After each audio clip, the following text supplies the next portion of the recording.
Bismillahirrahmanirrahim. Alhamdulillahi Rabbil Alamin.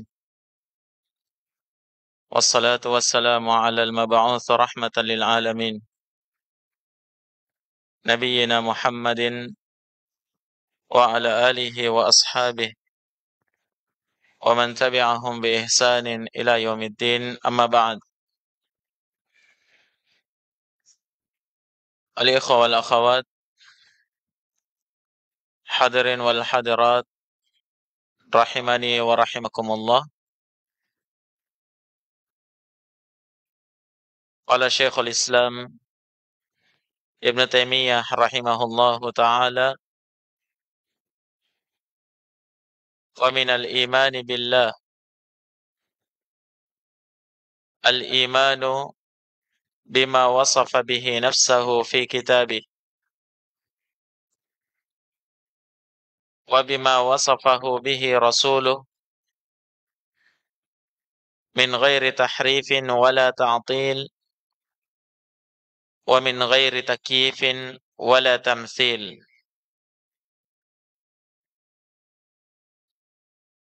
Kata Syekhul Islam Ibn Taimiyah rahimahullah, dan di antara bentuk keimanan kepada Allah adalah mengimani, yakin dan percaya terhadap apa yang Allah sifatkan terhadap dirinya di dalam kitabnya, dan terhadap apa yang disifatkan oleh Rasulnya tentang Allah Subhanahu wa ta'ala, min ghairi tahrif, tanpa melakukan tahrif, wala ta'til, tidak pula melakukan ta'til terhadap nama dan sifat itu, wa min ghairi takyif, dan tanpa melakukan takyif, wala tamthil, dan tidak pula melakukan tamthil.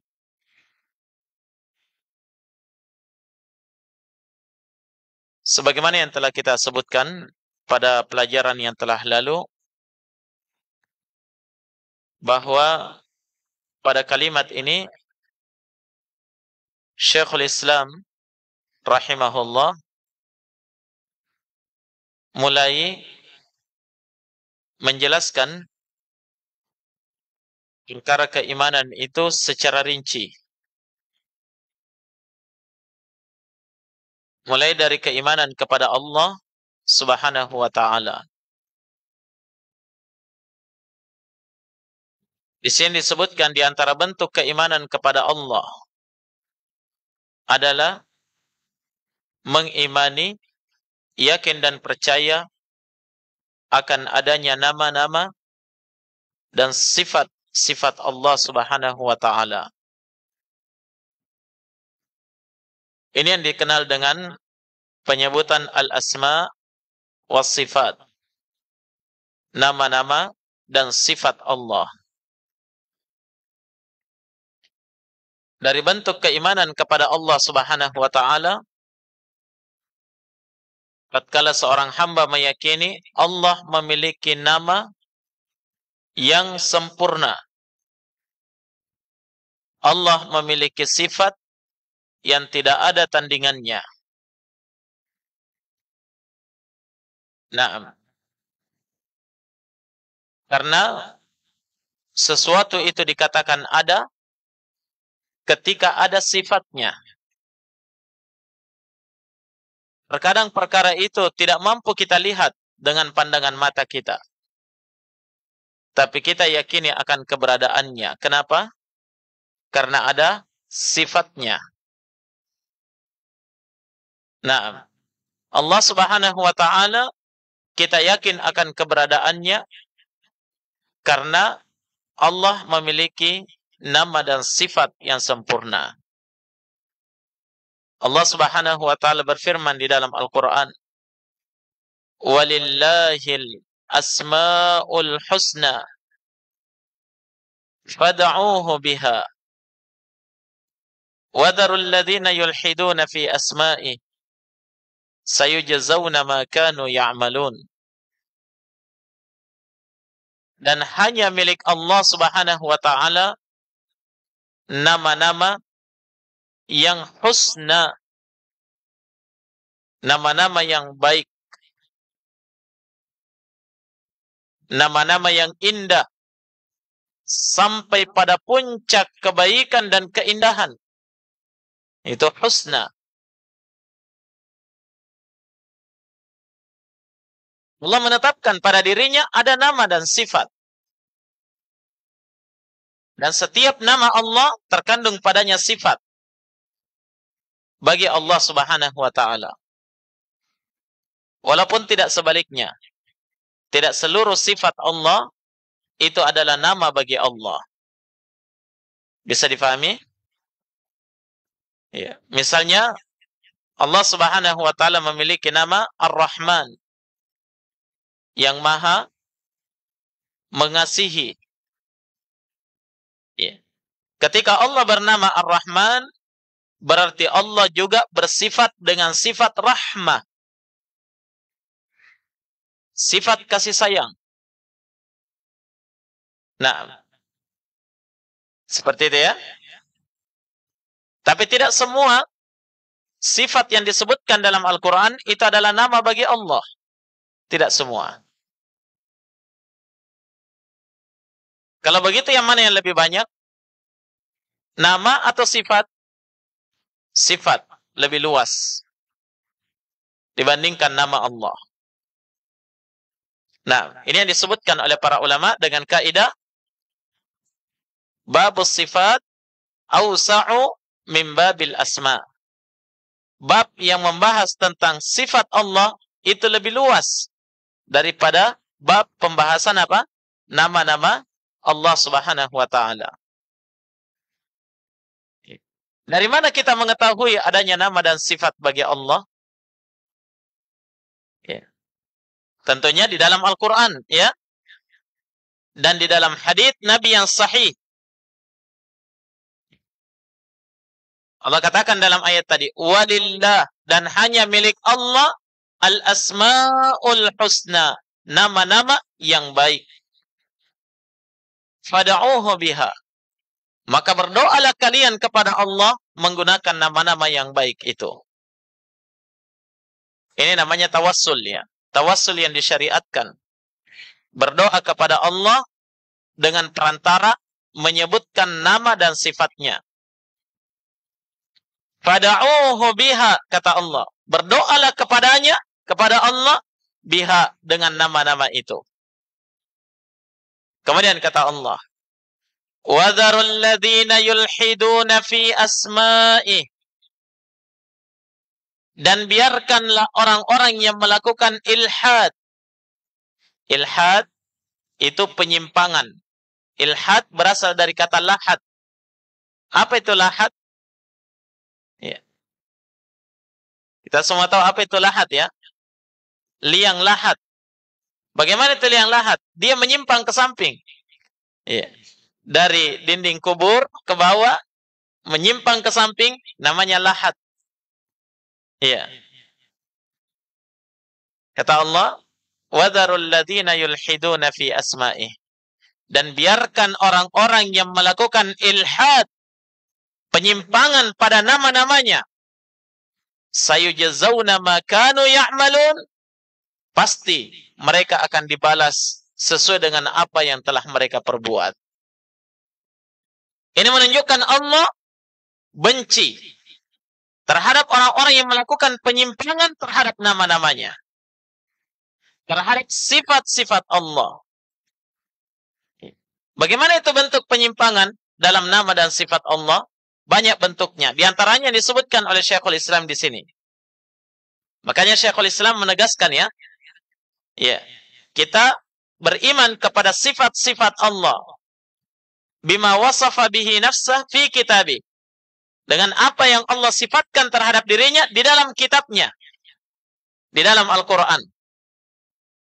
Jadi kita sifati Allah sesuai dengan apa yang Allah sifatkan terhadap dirinya di dalam Al-Quran. Wa bima wasafa bihi rasuluh. Dan sesuai dengan apa yang disifatkan oleh Rasulnya terhadap Allah di mana? Di dalam hadis yang sahih. Paham?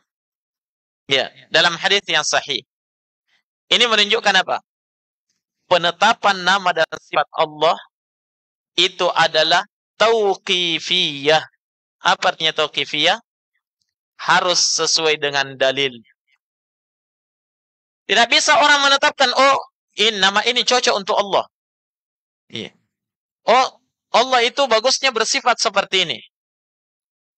Tidak bisa. Tidak bisa hamba yang mensifati Allah. Kenapa?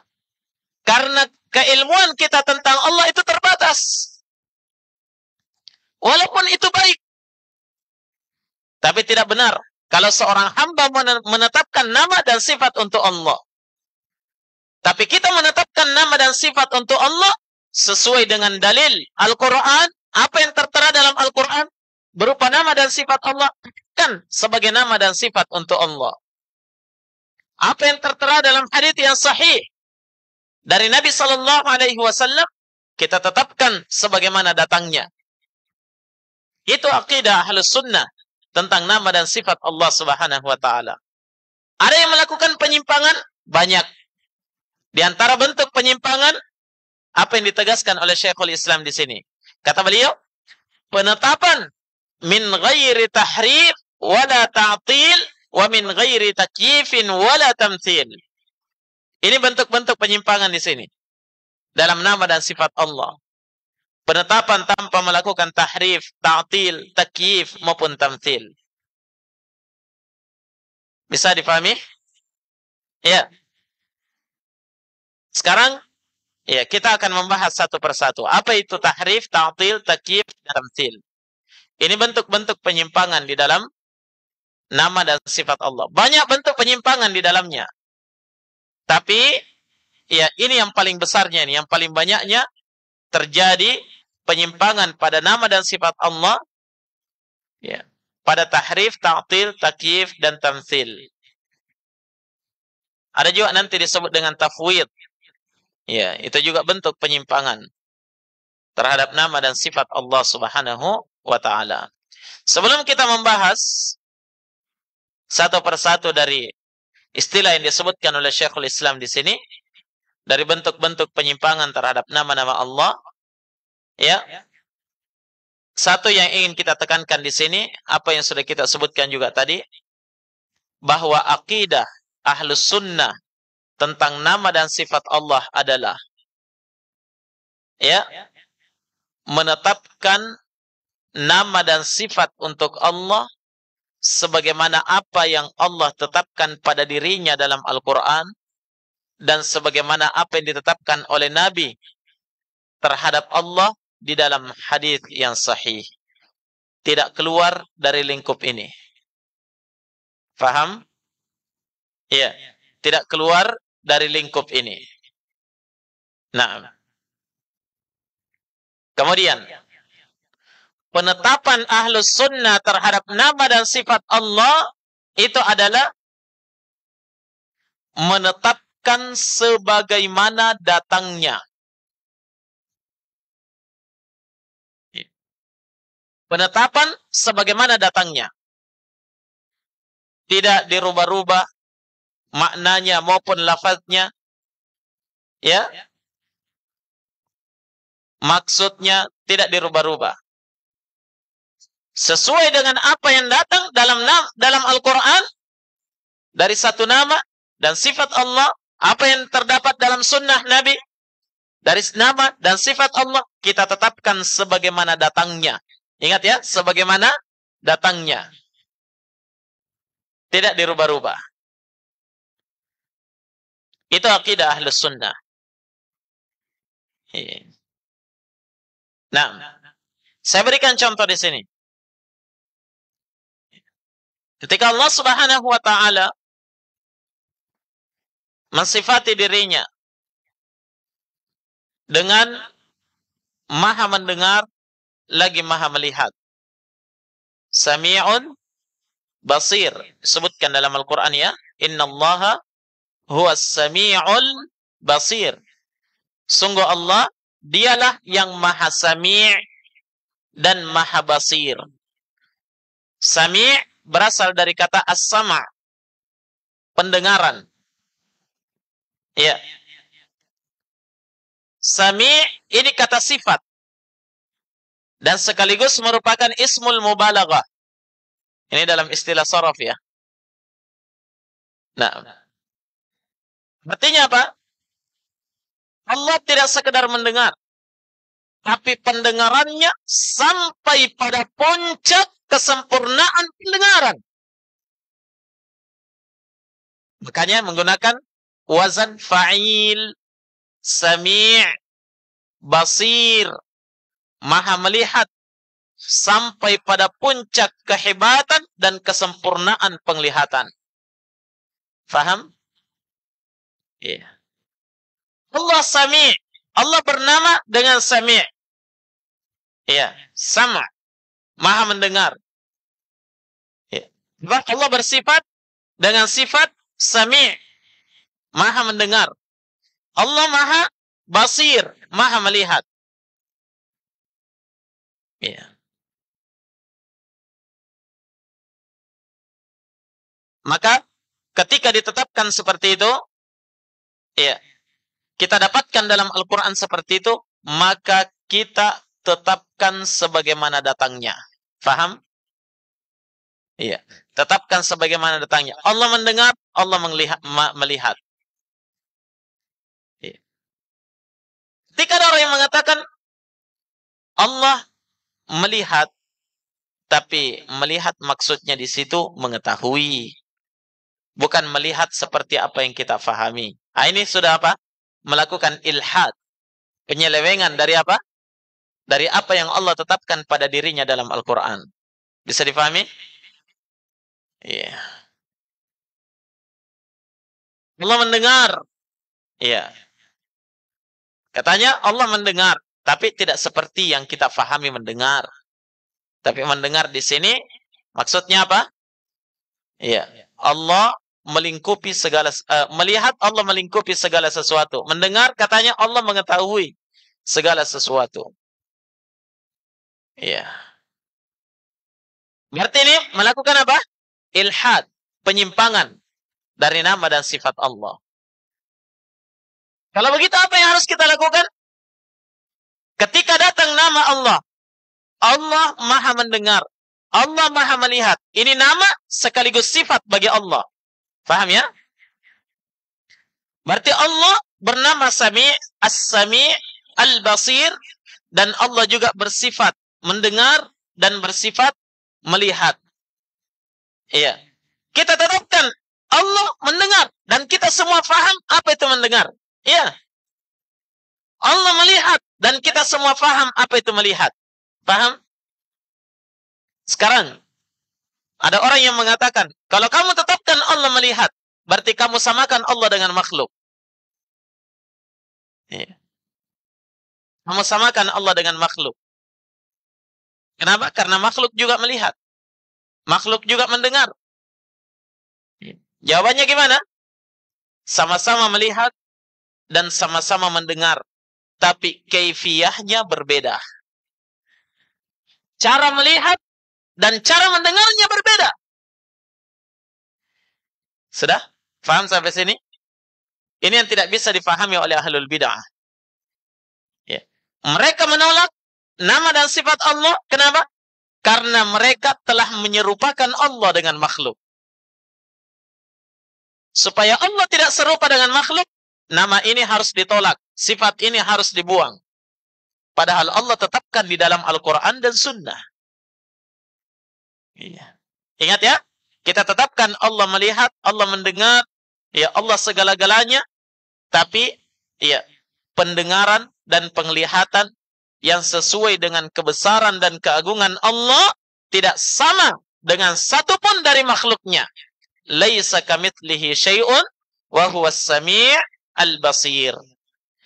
Tidak ada yang semisal dengan Allah, sesuatu apapun. Tidak ada yang semisal. Tidak ada yang sama dengan Allah. Ya. Syai'un, apapun, tidak ada yang sama dengan Allah. Dan dialah Allah maha mendengar, lagi maha melihat. Perhatikan dalam ayat ini. Di sini ada penafian dan ada penetapan. Ya. Apa yang dinafikan? Kesamaan sifat antara makhluk dengan Allah. Tapi di akhir ayat Allah tetapkan maha mendengar, maha melihat. Artinya apa? Tetapkan sifat untuk Allah, tapi nafikan kesamaannya dengan makhluk. Bisa dipahami? Hah? Ya. Jadi ini isyarat dari Allah. Laisa kamitslihi syai'. Tidak ada yang semisal dengan Allah sesuatu apapun. Tidak ada.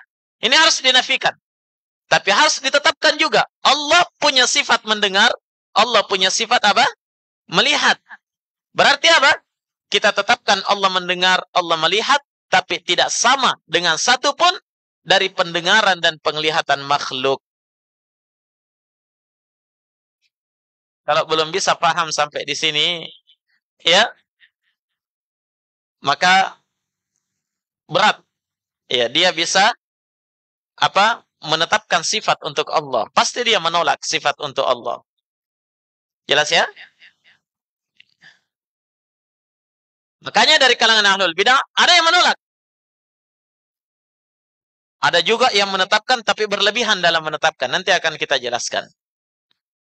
Ada juga di antara mereka yang menetapkan sebahagian saja, yang lain ditolak. Akidah yang seperti ini yang banyak di negeri kita. Nah, al-ikhwa wal akhwat rahimani wa rahimakumullah. Jadi difahami dulu ini ya, kaidah penetapan nama dan sifat. Sudah paham ya? Iya. Atau saya ulang lagi. Ya. Kaidah penetapan nama dan sifat Allah. Yang pertama apa tadi? Kita tetapkan nama dan sifat Allah dalam yang tertera dalam Al-Quran dan As-Sunnah yang sahih sebagaimana datangnya. Ya. Sebagaimana datangnya. Yang kedua apa? Kita tetapkan nama dan sifat untuk Allah dengan penetapan tidak sama dengan satu pun dari makhluknya. Ya. Namanya sama, sifatnya sama, tapi kaifiyahnya berbeda. Ya. Kaifiyahnya berbeda. Ya. Nah, kemudian yang ketiga. Ada yang ketiga, yang kita tetapkan untuk Allah dari nama dan sifatnya itu hanya sampai ya menetapkan nama dan sifat itu saja. Tidak sampai menetapkan kaifiyah untuk Allah. Tidak sampai menetapkan kaifiyah untuk nama dan sifat Allah. Kenapa? Karena Allah tidak memberitakan kepada kita dalam Al-Quran dan Sunnah. Contoh, kembali tadi, Allah maha mendengar, maha melihat. Kita tetapkan Allah mendengar, Allah melihat. Tapi tidak sama dengan satu pun dari pendengaran dan penglihatan makhluknya. Sampai situ saja kita tetapkan. Allah mendengar, Allah melihat, kita semua faham apa itu mendengar, apa itu melihat. Iya kan? Ya, faham sampai di situ. Ketika pertanyaannya sudah berlanjut, bagaimana caranya Allah melihat? Bagaimana caranya Allah mendengar? Di sini kita putus. Tidak boleh menetapkan kaifiyah untuk Allah. Kenapa? Tidak ada satu pun dalil dalam Al-Quran dan Sunnah yang menerangkan kaifiyah daripada nama dan sifat Allah. Atau daripada sifat Allah. Tidak ada satu pun kaifiyah dari sifat Allah disebutkan dalam Al-Quran. Hanya disebutkan sampai sifat saja. Ya. Maka kita tetapkan sebagaimana datangnya, jangan lebih dari itu. Sudah? Jelas ya? Baik. Sampai sini kaidah penetapan nama dan sifat dalam akidah Ahlus Sunnah wal Jamaah. Baik. Penyimpangan yang pertama pada nama dan sifat Allah yang disebutkan oleh Syekhul Islam di sini adalah, kata beliau, min ghairi tahrif. Kita harus menetapkan tanpa melakukan tahrif. Berarti penyimpangan pada nama dan sifat Allah ketika seseorang melakukan tahrif terhadap nama dan sifat Allah. Nah, apa itu tahrif?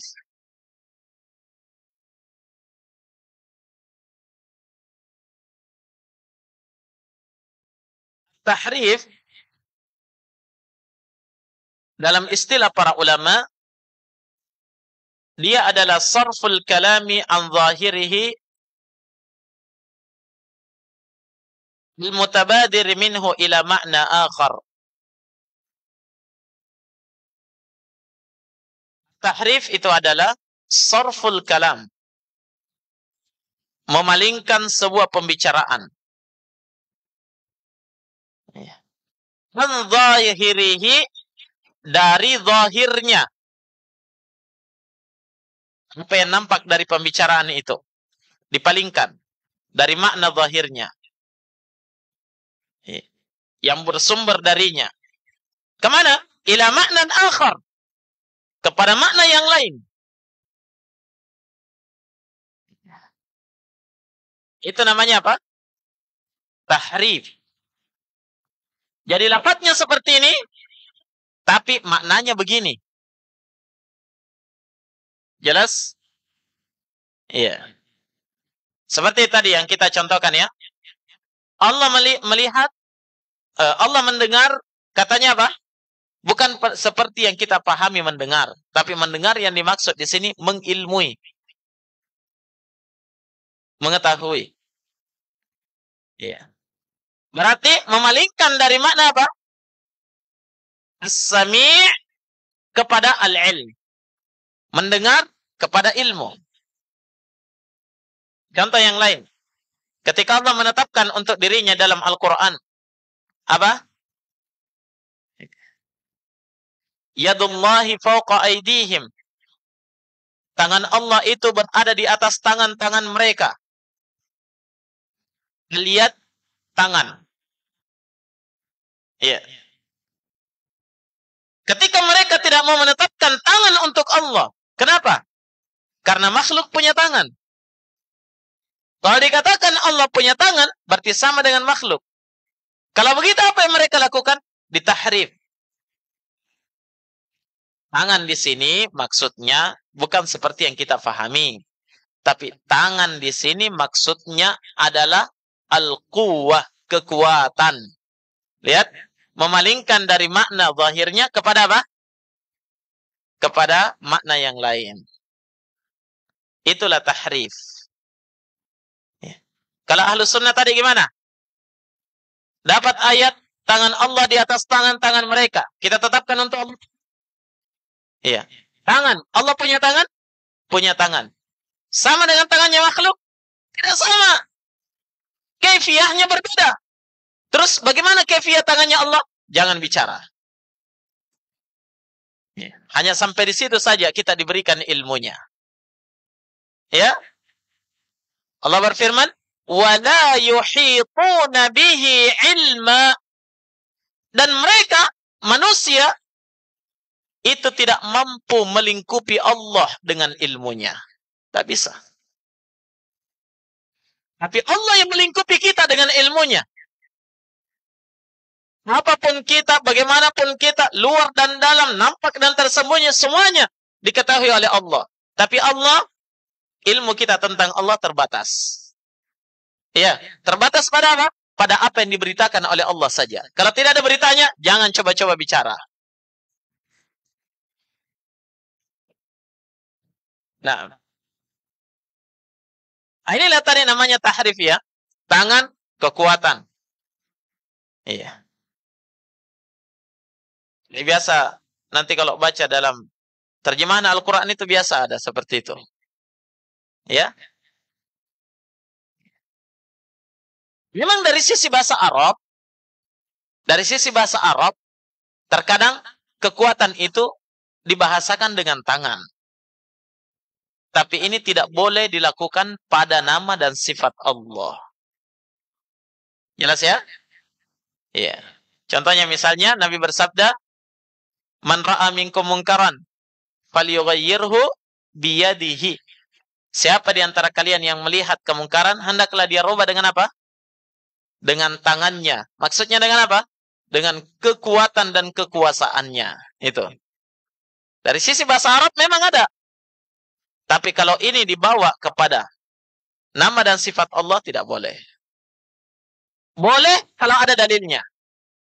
Kalau tidak ada dalilnya, jangan. Pahami sesuai dengan zahirnya. Syekh Ibnu Utsaimin rahimahullah, ya, beliau mencontohkan ya.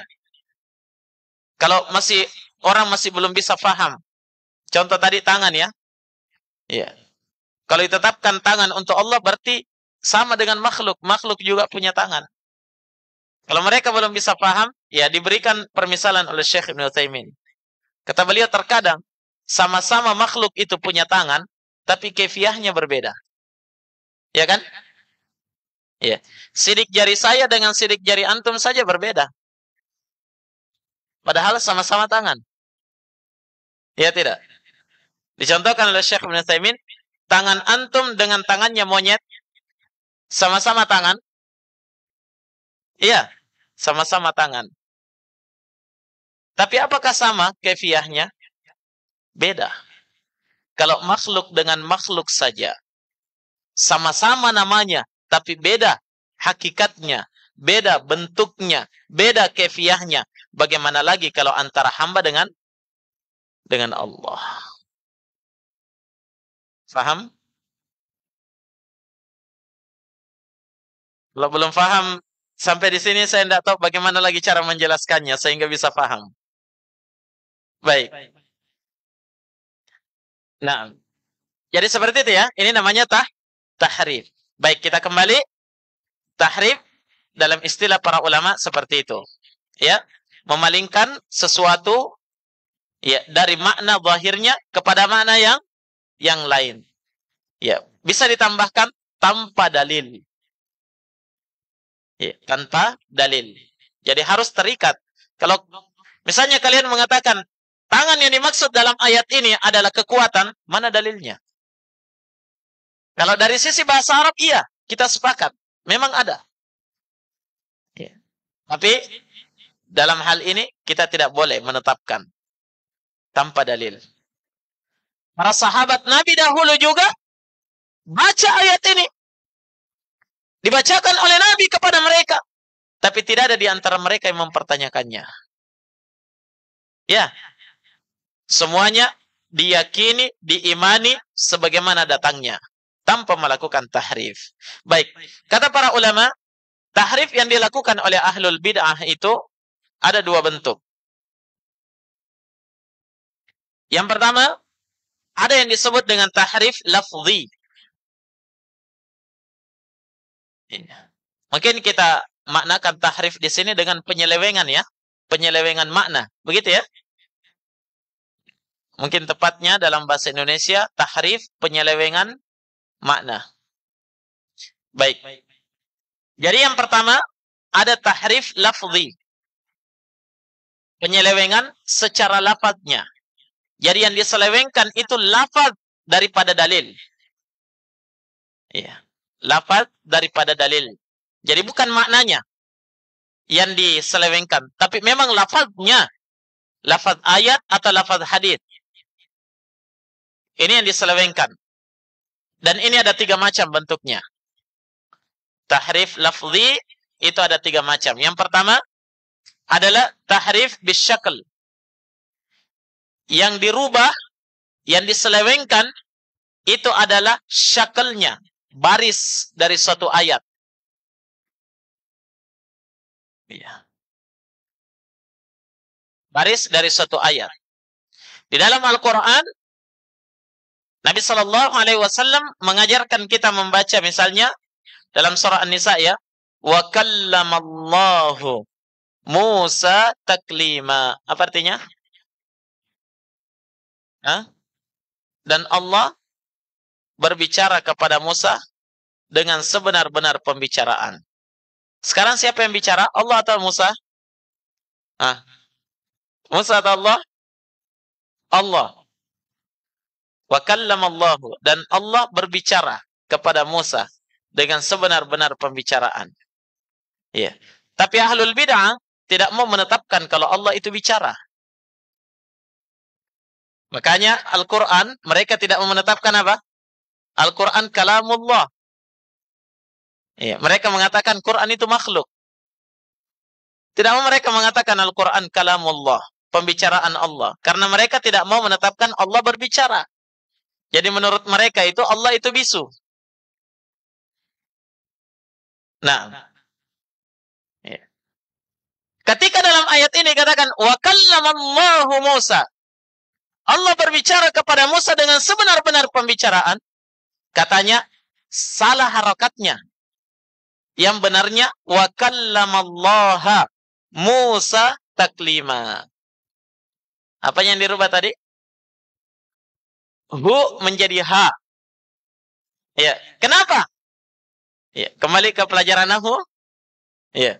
Kalau Allah di dhamma, ya, di rafa, rafa sebagai apa ini Abu Rafa? Fa'il. Nah, Hasan.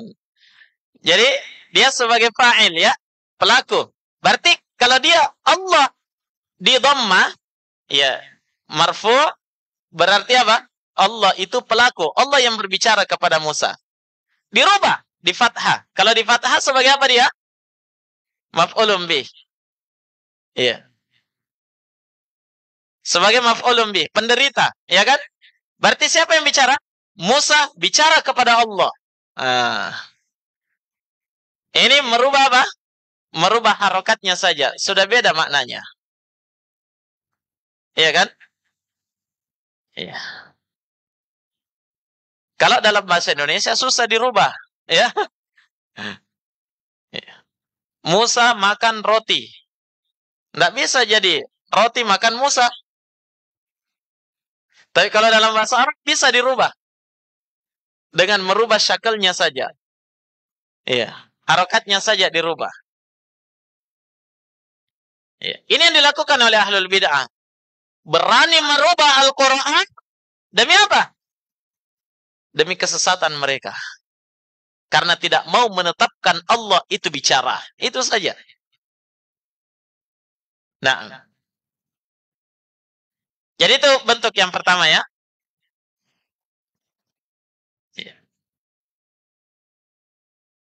Bentuk yang pertama dari tahrif bisyakl. Iya.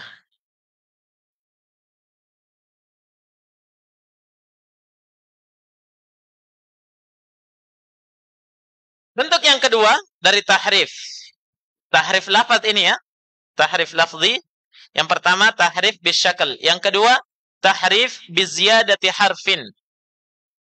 Dia melakukan perubahan dengan cara menambah hurufnya. Iya. Contohnya ketika Allah berfirman dalam Al-Quran, ya, Ar-Rahmanu 'alal arsy istawa. Allah yang Maha Rahman beristiwa di atas arsy. Apa artinya beristiwa? Istawa dalam bahasa Arab maknanya adalah ala, tinggi.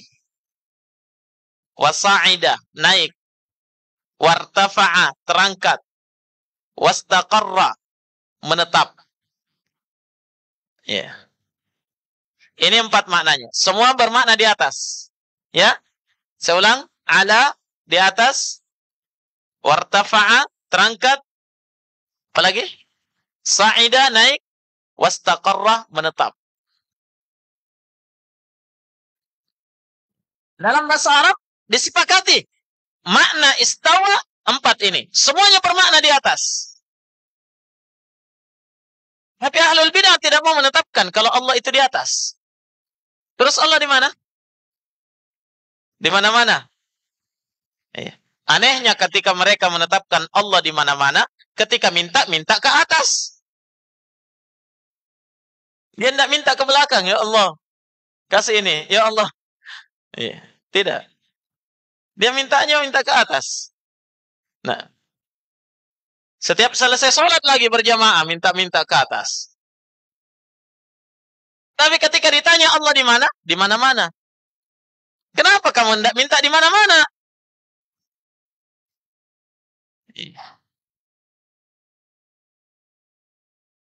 Ketika mereka tidak mau menetapkan Allah di atas, sementara Allah mengatakan istawa, Ar-Rahmanu 'alal 'arsy istawa. Allah yang Maha Rahman beristiwa di atas arsy. Maka istawa ini harus dirubah. Gimana cara rubahnya? Katanya istawa ini itu sebenarnya adalah istaula. Istaula. Berarti ada penambahan ya. Istawa menjadi apa? Istaula. Ada tambahan huruf apa? Hah? Huruf lam ya. Ada tambahan huruf lam. Apa artinya istaula? Istaula bermakna apa? Berkuasa. Nah, bukan lagi tinggi di atas, menetap di atas, bukan. Tapi apa? Istaula. Berarti Allah berkuasa di atas arsy. Ya. Ketika ditanya, mana dalilnya? Ya. Kalau istawa di sini adalah istaula. Katanya, ya. Ucapan seorang penyair. Ya. Ada seorang penyair Arab yang mengatakan apa? Ya. Istawa Bishrun 'alal Iraqi min ghairi sayfin wala damin mihraqi. Si Bishr itu istawa di Irak. Iya. Berarti maknanya sini apa? Istaula, berkuasa di Irak. Min ghairi sayfin, tanpa adanya pedang yang terhunus dan tanpa adanya darah yang tertumpah. Ini yang dijadikan dalil. Ya, bahwa istawa di sini maknanya istaula. Ditambah hurufnya. Ya. Coba bayangkan beraninya mereka ya, ditambah. Sehingga Allah itu tidak di atas, tapi Allah itu berkuasa di atas arsy. Nah, ini sama kata para ulama, sama dengan perbuatan orang-orang Yahudi. Orang Yahudi di zamannya Nabi Musa, Allah sebutkan kisahnya dalam surah Al-Baqarah ya. Allah perintahkan mereka, masuklah kalian ke Baitul Maqdis. Wa qulu hittatun naghfir lakum khatayakum. Katakan hittah. Masuklah kalian dalam keadaan berucap hittah. Naghfir lakum khatayakum.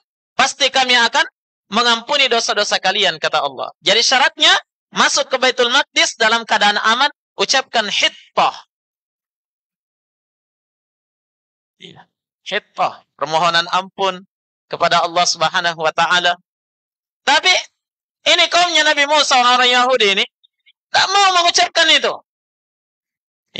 Jadi mereka juga masuk ke Baitul Maqdis, seraya mereka mengatakan apa? Hintah. Ditambah apa? Ditambah huruf nun. Apa artinya hintah? Gandum. Jadi masuk gandum. Bukan minta ampun kepada Allah.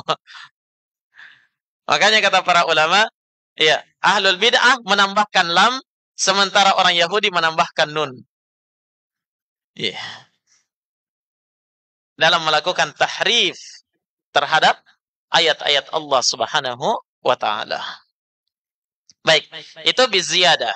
Biziyadati harf, dengan tambahan huruf.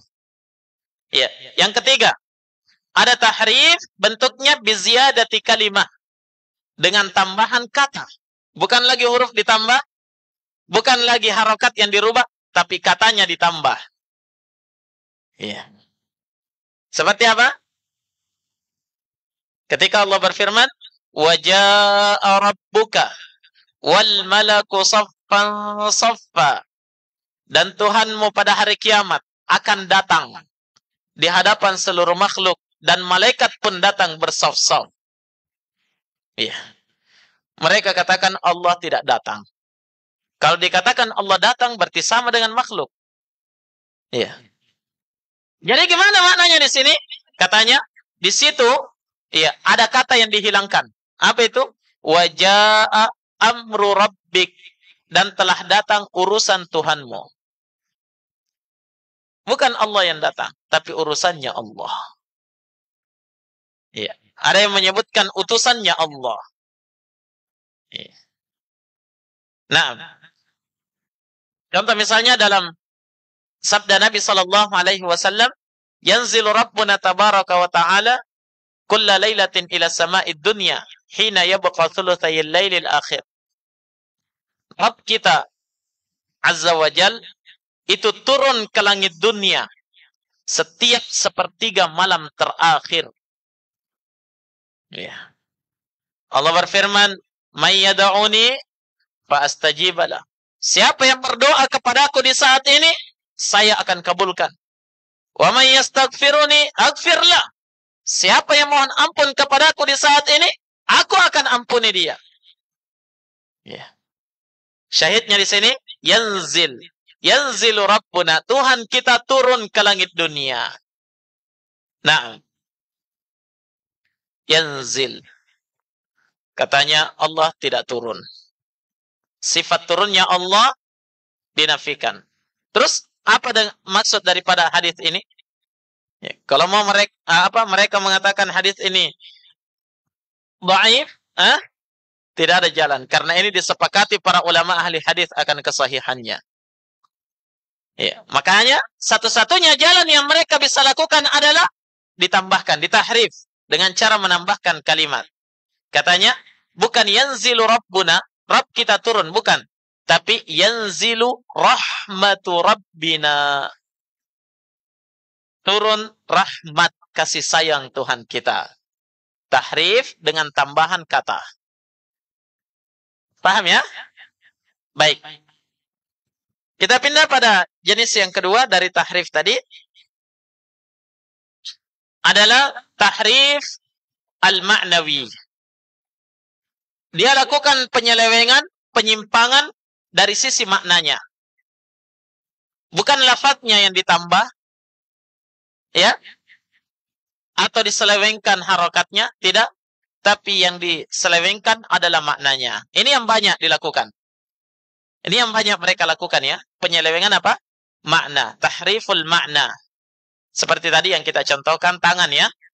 Ya, kedua tangan Allah itu terhampar. Ya, mereka katakan apa? Tangan di sini maknanya kuwah. Kekuatan Allah itu terhampar. Dan seterusnya. Nah, baik ini yang pertama dulu, yakni tahrif ya.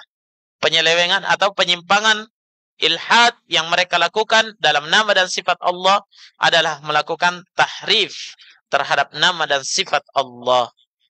Baik, sekira cukup dulu. Ya, masih ada beberapa pembahasan berkaitan dengan tahrif ini. InsyaAllah kita jelaskan di waktu yang lain. Subhanakallahumma bihamdik. Asyhadu an la ilaha illa anta astaghfiruka wa atubu ilaik.